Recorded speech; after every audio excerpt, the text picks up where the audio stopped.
Une nouvelle secoue le Bénin ces 2 derniers jours. Des rumeurs insistantes de coup d'État ont envahi les réseaux sociaux et les discussions dans le rue. Certains parlent d'un mouvement et disent que c'est la fin du règne de Patrice Talon et il n'est plus au pouvoir. Mais cette agitation n'était qu'une fausse alerte en réalité. Patrice Talon reste bel et bien en place, solidement ancré dans son fauteuil présidentiel. Mais il n'y aura pas de candidat au Bénin sans les partis politiques à l'avenir. Tu n'as pas honte qu'au 2e mandat violent de constitution? Vous avez nié, mais quand le président Macron a parlé, il a dit. On dit que ma fille affrète l'avion présidentiel chaque fois que je voyage, que je vais loin et que nous affrètons un avion, que c'est ma fille qui l'affrète pour tuer des commissions. Parce que moi, à l'aide ici, il y a longtemps, ils m'ont interpellé. Donc, c'est pas toi, un drami, nous, là, qui a venu, moi, me faire quelque chose. Tu es un plaisantais. Et on a dit que, ah oui, le camion qu'il a tué, ça appartient à un ami du président. Vous avez nié, le Bénin a nié. Le Bénin a nié.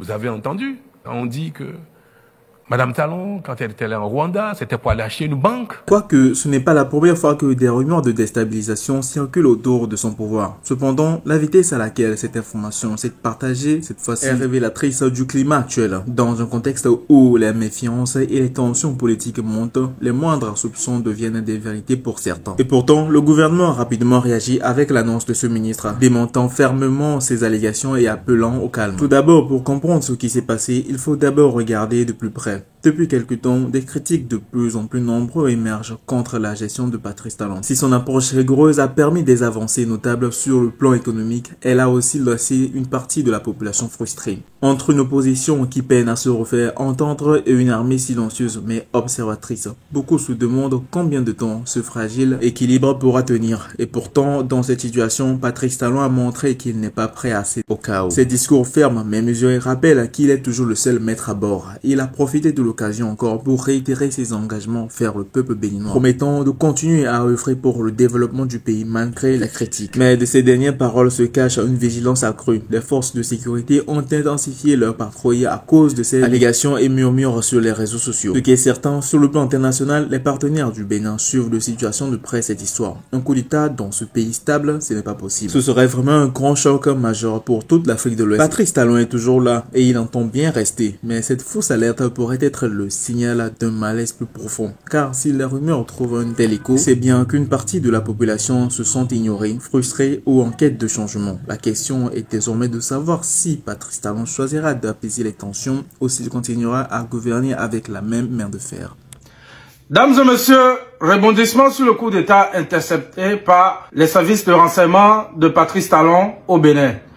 1,5 milliard de francs ont été mobilisés par l'ami intime de Patrice Talon, celui-là même qu'on appelle Olivier Bokor, pour financer le coup d'État contre son meilleur ami qu'on appelle Patrice Talon. Les 1,5 milliard de francs ont été remises à l'ancien ministre de la Jeunesse et des Sports, celui-là même qu'on appelle Oswald Omeki, pour financer la déstabilisation du régime de Patrice Talon.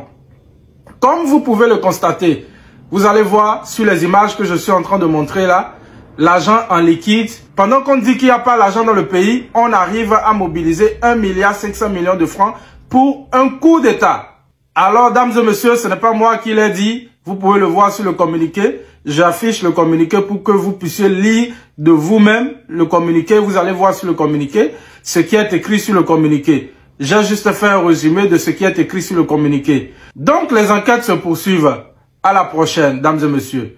Merci. Coup d'État consommé aujourd'hui au Bénin. Coup d'État consommé aujourd'hui au Bénin, c'est 16. Premier mois 2025. Talon vient d'être tombé. Voilà. Talon vient d'être tombé. On va écouter l'enfant du Bénin. L'enfant actuel du Bénin. Il dit qu'il va travailler avec le pays de l'AS. Il dit que le général Abdraman Tiani, c'est son frère. Que le général Asmi Goïta, c'est son frère. Et le capitaine Ibrahim Traoré, c'est son frère. On va écouter l'enfant actuel du Bénin. Il a parlé fort. On va écouter, il a partagé au maximum. Voilà. On a 100 familles. On se prend tout à l'heure au camp. Général Baguidi, vous avez parlé de synergie d'action.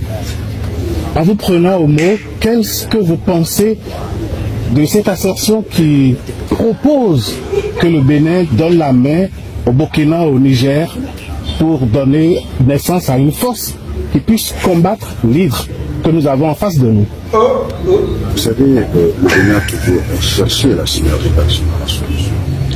Le président de la République du Bénin s'est rendu deux fois au Burkina. Je me suis rendu deux fois au Burkina Faso. Le travail aussi. Je suis persuadé qu'un jour, ça suffira, je désespère. C'est la même chose pour Togo avec qui nous travaillons.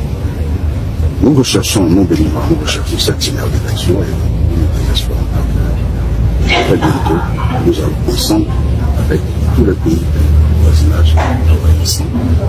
Les rumeurs d'un coup d'État trouvent leurs racines dans des divisions internes au sein des forces armées béninoises. Certains officiers de haut rang, mécontents de la politique de Talon, auraient commencé à former des alliances discrètes pour renverser le pouvoir.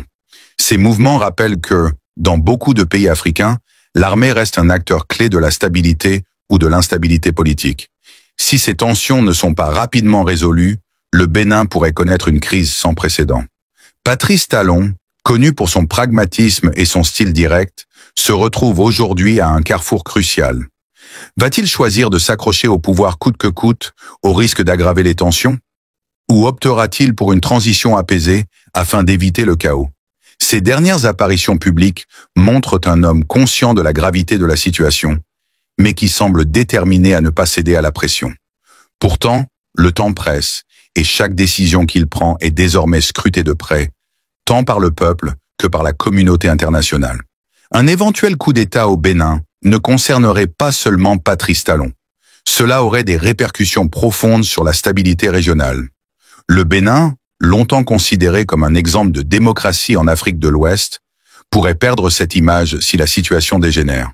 C'est pourquoi de nombreuses organisations et partenaires internationaux appellent au calme et à un dialogue national inclusif.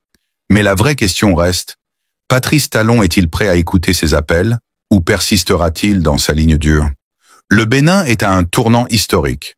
Ce qui se passe dans les jours à venir déterminera l'avenir politique du pays et marquera l'héritage de Patrice Talon. Va-t-il rester en place ou céder face à la pression? Une chose est sûre, le peuple béninois et le monde entier observent de près. Dans ce climat d'incertitude, une seule chose est certaine. L'Afrique de l'Ouest n'a pas fini de nous surprendre.